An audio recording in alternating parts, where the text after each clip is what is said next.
Guys बघा, आज पण सकाळ सकाळी मम्मी वर टेरेसवर आल्या. जसं की तिचं रुटीन आहे तुम्हाला माहीतच आहे. आणि हे बघा, हे काय सांगतो तुम्हाला, पाला आहे सगळं आपलं शेतातल्या झाडांचा पाला आहे.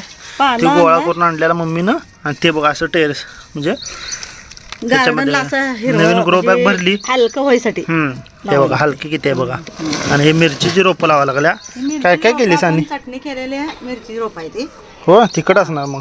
तिखट असू दे पण म्हणलं लावून बघायचं. आलं आलं राहिलं. काय काय केलीस आज मग?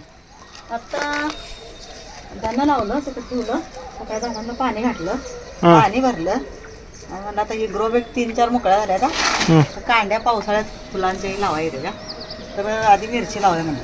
मिरची लावून घेतली. आता ही एक तयार करते, ही एक तयार केलेली आहे, ही एक आहे. आणि अजून एक तयार करायची, जायचं खाली. चल की आवर की जायचं का नाही? हां कशाला लावायचं झाडं? झोपून काढणार तुम्ही. हां कशाला लावायचं झाडं? त्या झाडांना ध्यान कोण ठेवणार? त्या झाडांना सुख भोगणार कोण? आणि हातूनच काय सुख भोगणार?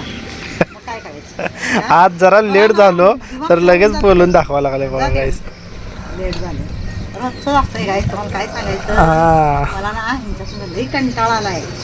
तर ना असं वाटतंय कुठंतरी जाऊन राहावं. मला लागतंय सकाळी उठल्यानं कामं. आणि ह्यांना कसं आहे, निवांत उठायचं आहे राजसाहेब सारखं. बघ इथे इथे एक गोष्ट काम होतं काय, सकाळी लवकर उठलं तर सगळी कामं रुटीन नव्हत्यात. आणि निवांत दुपारी थोडा आराम पण मिळतो. आणि संध्याकाळी आणि 4 पुढं कामं करायला मोकळं होते. पण ह्यांना काय टाईम मॅनेजमेंट नाही आहे. उशीरनं झोपायचं आहे, लवकर नाही उठायचं, उशीरनं उठायचं. आणि मेन म्हणजे मला वरडायला लावायचं. मी वरडणार, मी उठवणार, मग ही उठणार.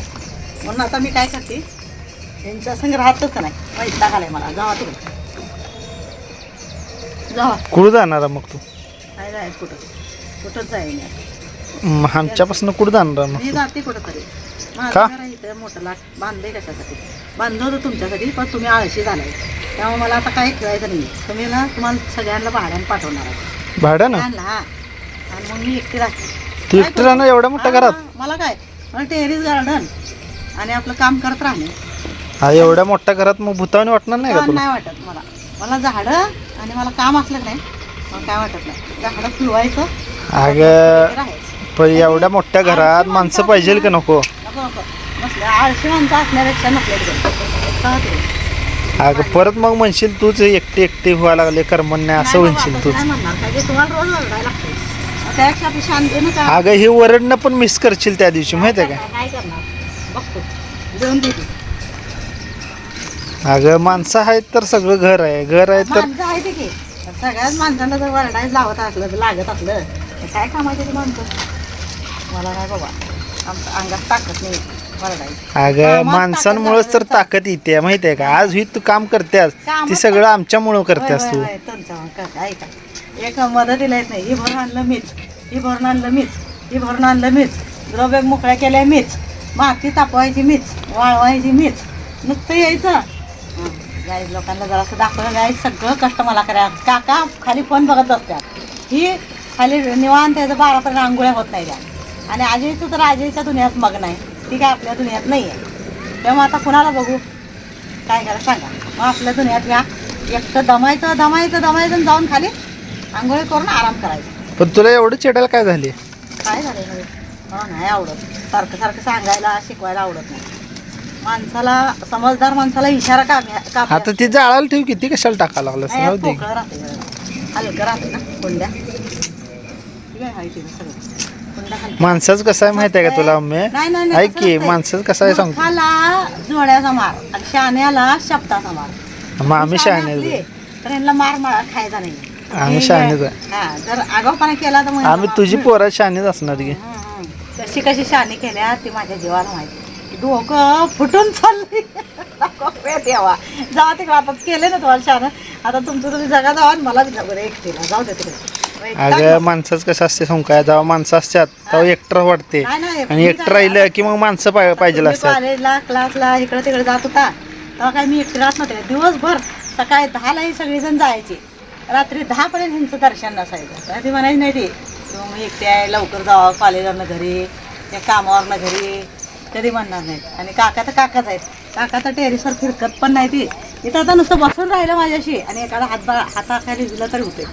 पण जबरदस्तीने बोलायला लागते. तुम्ही म्हणता ना काका मदत करतात, त्यांना 15,000ची नोकरी सोडून थोडासा टाईम माझ्यासाठी द्या.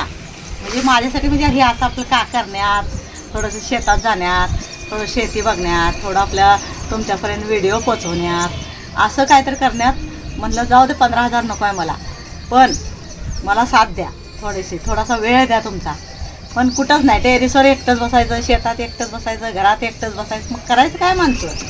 जर माणसं नुसती काम असलं की लक्षात ठेवणार, काम झालं की तू कुठं मी कुठं, तर मग मी एकटं राहते.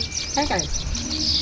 काकाला कधी कधी राग आला ना मग म्हणते गाय आता तुम्हीच सांगा कमेंटमध्ये असं आहे काय. मम्मी म्हणा लागले असं आहे काय. हां, नसतंय गाईज लोकांना काय आपण तेवढंच संघ असं तेवढंच माहीत असणार आहे. बाकीचं काय करतात पोरं, काय नाही करतात. पण 24 तास मीच एकटीच असते, असतात मग आहेच झेलतेच ना 24 तास मी एकटेच. म्हणून तर मला एवढे चिड यायला लागल्या का.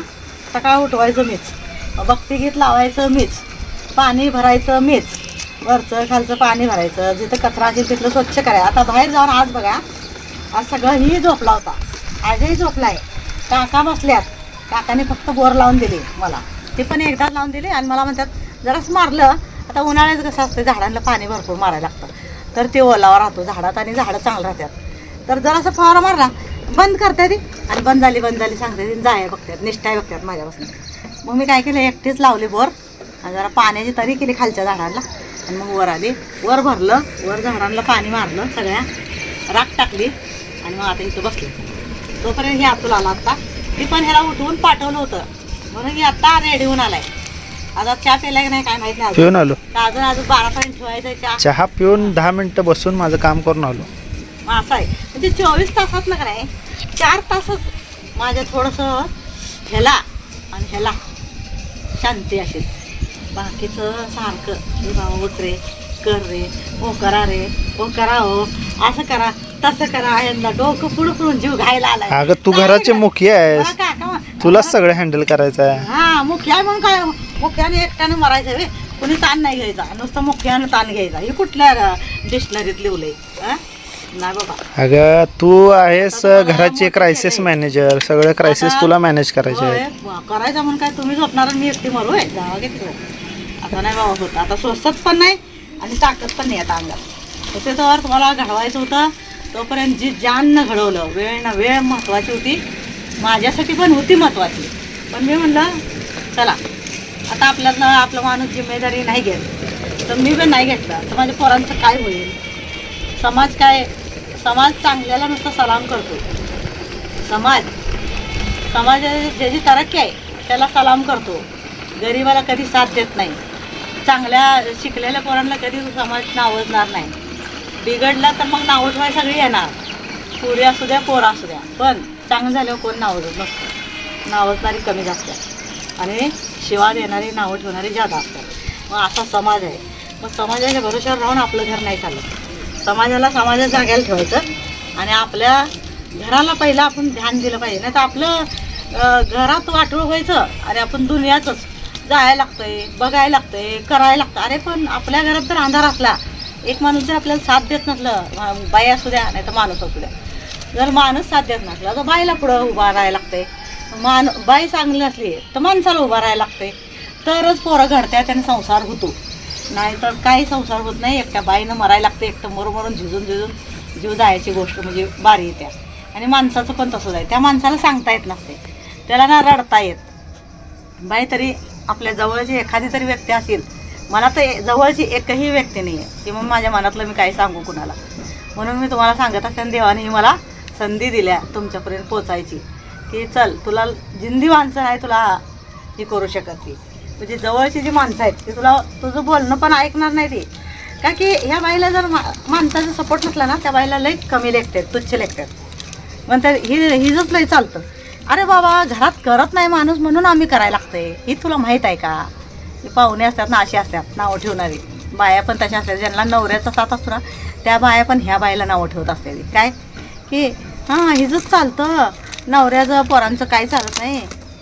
अरे जेव्हा नवरा ध्यान देत नव्हता ना तेव्हा हीच बाई उभा राहिली होती. नवरा जेव्हा पाहुण्यांनी घेतला होता, बाहेरच्या लोकांनी घेतला होता, तेव्हा हीच बाई 3 लेकरांना सावलीत घेऊन त्यांना घडवायची कोशिश केली आणि त्यांना घडवलं. पण ही माझ्या संसाराला मला मरायला लागणार, करायला लागणार. लोकांचं काय, लोक नावं ठेवणार आहेत. त्यांच्याकडं न ध्यान देता आपल्या संसारात पुऱ्या इमानदारीनं, बाई असू दे नाही माणूस असू दे, जर ज्या लेकरांना आई चांगली नसेल तर त्या वडिलानं त्या लेकरांना घडवा. नाही तर मग आईबाप म्हणून काहीच आपला उपयोगच नाही आहे. किडामुंगी बी मुलं पैदा करतात, काहीच उपयोग नाही. किडामुंगी मुलं पैदा करतात, पण त्यांना कसं असतंय, जसे आईबाप रेंगतात धरतीवर तशीच ती रेंगतात. पण माणसाचं तसं आहे का?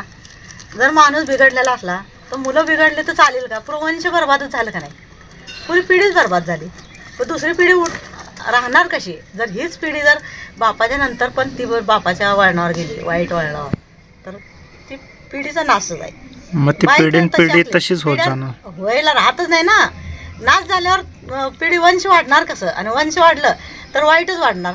मग त्याला पिढीला राहून काय उपयोगच नाही. तसल्या पिढीला उपयोगच नाही राहून धरतीवर. जर त्याला आपल्या घराचं, या आपल्या लेकरा बाळांचं, या आपल्या लेकरांना म्हणजे पोरांना पण घरातलं आपल्या महत्त्व माहीत नसलं, फक्त बाहेरच हिंडायचं आहे, टाईमपास करायचा आहे, तर त्या पिढीचा उपयोगच नाही. मग ते तरुण असू दे, नाही तर जे आता आपली मोठी माणसं आहेत सगळं, मग त्या बाईनं करायला लागतंय. आणि जिथं बाई चांगली आहे तिथं माणसाला करायला लागते, माणूस चांगलं आहे तिथं बाईला करायला लागते. तर काय दोष आहे या बाईचा? ते म्हणतात सगळेजण, ही बाई चांगली नाही, ही बाई चांगली नाही, ही बाई अशी आहे, ही बाई तशी आहे.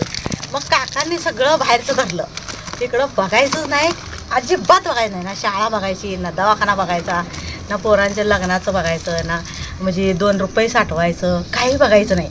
मग ही बाई तिळ मारायचं, रातभर रडायचं. मलाच का असं आलं, मी काय करू? पोरांना सोडू आणि जाऊ बी नाही शकत. मला नाही होणार तसं. मी पैदा केले तर मला झुंज घेऊ दे, पण मुलांना घडवणारच. मला नाही मला लोकांसंग टाईमपास नाही करायचा. मला समाजाची पर्वा नाही आहे, पण मला माझ्या घराचा जळताना बघू नाही शकत, घराचं वाटोळं मी बघू नाही शकत माझ्या. मग काय करायचं सांगा गाईज? असं करत ना मी हितवर आलेले आहे. म्हणून मी आता अतुलला मी जाळ काढला आहे. अतुल म्हणत होता 2 दिवस झाले नर्सरीला जाऊया, तू उठत नाही, मी आता येतच नाही म्हणलं. काय लावून झाडाचा फायदा आहे? जर झाडाच्या खाली बसायला माणसं नाही, ती झोपणार नुसतं हवेत. 5 वर पंखा लावायचा आणि झोपायचं. पंखा लागत नाही. 5 वर पंखा लावायचा आणि दिवसभर पंखा चालू, रातभर पंखा चालू, सकाळी 8 पर्यंत पंखा चालू. मग इकडं बिल डोंगरा एवढं झालं की मग सगळ्याला जागी होणार. बिल एवढं कसं आलं? अरे झोपताय तुम्ही, वापरताय तुम्हीच बघा. आम्ही काय करू? आम्ही सांगतोय की पंख बंद करा, चला शेतात जाऊन फिरून या, पण ह्यांना कळत नाही. तर मग नुकसान कुणाचं आहे? एवढ्यात आपलंच आहे. हे माझ्या सांगण्याचा उद्देश काय? आपण कुठं जर गेलो तर नुकसान आपलं आहे. तर नुकसान आपलं करू नका. मुलं असू द्या, आईवडील असू द्या, मुले असू द्या. सासरी गेलं तरी चांगलं इमानदारीनं राहायचं, आणि माहेरी आलं तरी इमानदारीनं, म्हणजे माहेरी असताना पण इमानदारीनं घडूनच जायचं तिकडं नांदायला. नाही तर लय डोकं फिरून जाते. त्या सासूला सासऱ्याला ना शिकवताना एवढा वैताग येतो त्या पुरींला. म्हणजे कसं सांगते तुम्हाला, लहानपणापासून जर शिकवलं पुरींला सगळ्या चांगल्या गोष्टी, तर सासऱ्याला एवढा त्रास होत नाही. मी शिकवलेलं होतं माझ्या मन्नूला, पण तिथं कसं झालं, सगळं उलटं झालं. इकडं आम्ही पुरी खरी आणि भोळी माणसं, आणि तिकडं कशी चॅप्टर, आणि आपलं त्यांचा पैसा होता टाईमपास करायला. त्यांना आवडतं, त्यांनी पैसा बी गोळा करतात आणि टाईमपास करतात. पण तसं आम्हाला जमत नाही. आम्ही काटकसरीची माणसं आहे, आम्ही साधे भोळे माणसं आहे. आता तुम्हाला नंतर सांगेल ती हिस्टरी. तर चला आता